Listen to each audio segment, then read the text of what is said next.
নিম্নবিত্ত দরিদ্র নারীদের কাছে স্যানিটারি ন্যাপকিন ব্যবহার বেশ ব্যয়বহুল। আবার সঠিক নিয়মে স্যানিটারি ন্যাপকিন ব্যবহার না করার কারণে হতে পারে নানা রকমের স্বাস্থ্য ঝুঁকি।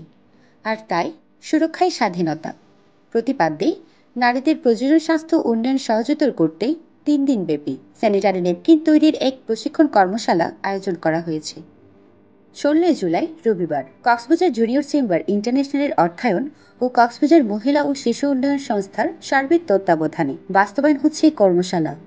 এ সময় উপস্থিত ছিলেন Cox's Bazar junior chamber ইন্টারন্যাশনালের president Sheikh Ashikuzzaman, executive vice president Abid Ahsan, training commissioner Faisal Siddiqui, general member রিসাদুল Rahman, general member Sidratul মুনতাহা, জেসিআই বাংলাদেশের national vice president Tasnuba Ahmed, coordinator Shahria Parvin lucky, আগত 2 প্রশিক্ষক women's Windows president NR Mushfiq Laiju, Mumtaz Begum momo ও শ্রীতমা মাধুর্য প্রভা, কক্সবাজার মহিলা ও শিশু উন্নয়ন সংস্থার সভাপতি মনোয়ারা পারভিন ও 30 জন প্রশিক্ষণার্থী।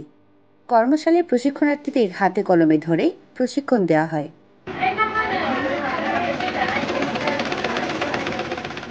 জুনিয়র চেম্বার ইন্টারন্যাশনালের national vice president Tasnuba Ahmed বলেন, নারীর প্রজনন স্বাস্থ্য উন্নয়ন করতে এবং নারীর অর্থনৈতিক মুক্তির লক্ষ্যে কাজ করছে কক্সবাজার জুনিয়র চেম্বার ইন্টারন্যাশনাল।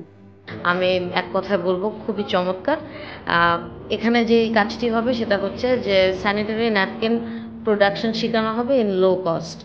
তো তারপরে যে প্ল্যানটা হচ্ছে যে স্যানিটারি ন্যাপকিনের অ্যাওয়ারনেস, কেন স্যানিটারি ন্যাপকিন ব্যবহার করা উচিত এবং এটাকে কিভাবে একটি জনগোষ্ঠীর মধ্যে ছড়িয়ে দেওয়া যায় সেই কাজটি করতে সাহায্য করছে এখানে জুনিয়র চেম্বার ইন্টারন্যাশনাল কক্সবাজার।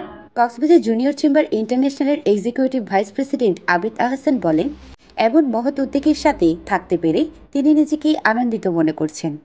এই জেলা শহরের নারীরা যদি পিছিয়ে থাকে তাহলে পিছিয়ে থাকবে কক্সবাজার।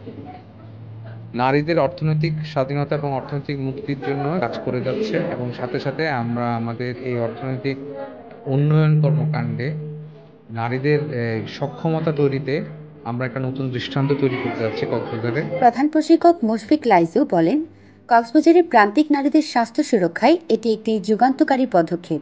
স্যানিটারি ন্যাপকিন কিশোরীদের পাখা, নারীর জীবনের চাকা। তো বাংলাদেশের আমরা জানি যে মাত্র 7% নারীরা স্যানিটারি ন্যাপকিন ব্যবহার করে এবং বাংলাদেশে প্রায় প্রতি বছর 12,000 নারীরা জরায়ুর ক্যান্সারে ভুগে থাকে। তো সেই প্রেক্ষিতে এবং আমরা এটাও জানি বাংলাদেশের স্যানিটারি ন্যাপকিনের উপরে প্রচুর পরিমাণ কর ধার্য করা আছে এবং প্রান্তিক নারীদের সে ক্ষমতার বাইরে থাকে স্যানিটারি ন্যাপকিনগুলো। আরেক প্রশিক্ষক মমতাজা বেগম মোমো বলেন, এখানে প্রশিক্ষণ নিয়ে প্রশিক্ষণার্থীরা নিজেরা স্বাবলম্বী হতে পারবে, দেশ ও জাতির উন্নয়ন ত্বরান্বিত হবে।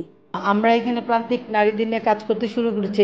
এই কাজটা তাদের কাছে একদমই নতুন, শিখছে এবং আশা করি তারা সফল হবে এবং উদ্যোক্তা তৈরি হবে। আর আশা করি আমি থেকে মিনিমাম 30% উদ্যোক্তা বের হবে। কক্সবাজার মহিলা ও শিশু উন্নয়ন সংস্থার সভাপতি মনোয়ারা পারভিন বলেন, কক্সবাজার নারীদের প্রজনন স্বাস্থ্য বিষয়ে এই ধরনের পদক্ষেপ আগে কেউ নেয়নি। হাজার হাজার নারীরা জরায়ু ক্যান্সারে আক্রান্ত হচ্ছে। কেন হচ্ছে, কী কারণে হচ্ছে? এটা হচ্ছে আমাদের অজ্ঞতার কারণে। আমরা অনেক কিছু জানি না এবং বুঝি না। সো আমরা চাচ্ছি যে প্রতিটি নারী, প্রতিটি প্রান্তিক এলাকায়, প্রতিটি নারীর ঘরে ঘরে আমরা পৌঁছিয়ে দেওয়ার জন্য কীভাবে নারীকে নিজেকে সুরক্ষা করা যায়। এ সময় প্রশিক্ষণার্থীরা স্বস্ফূর্তভাবে প্রশিক্ষণে অংশগ্রহণ করে এবং স্যানিটারি ন্যাপকিন তৈরি করা শেখে। একজন প্রশিক্ষণার্থী বলেন, এই প্রশিক্ষণ দেওয়ার মাধ্যমে নিজে উপকৃত হবে এবং পণ্যটি উৎপাদনের মাধ্যমে স্বাবলম্বী হতে পারবে। আমি এখানে আসছি যে স্যানিটারি ন্যাপকিন শেখার জন্য। এখান থেকে শিখে আমি ব্যবহার করব এবং আমার আশেপাশে সবাইকে এটা ইউজ করার জন্য বলবো। আর আমি ব্যবহার করে সেলাই করে বাজারজাত করব। এই যে 1 ইঞ্চি পুরুত্ব দিছিল, সব 2 সাইডে কাপড় থাকবে। তারপরে হলে এই যে এভাবে, এই যে 8 আঙ্গুল দিয়ে এভাবে চেপে তারপরে এভাবে করে নিতে হবে। মীর অনিরের তথ্যচিত্রে তুর্না চৌধুরী, CCN কক্সবাজার।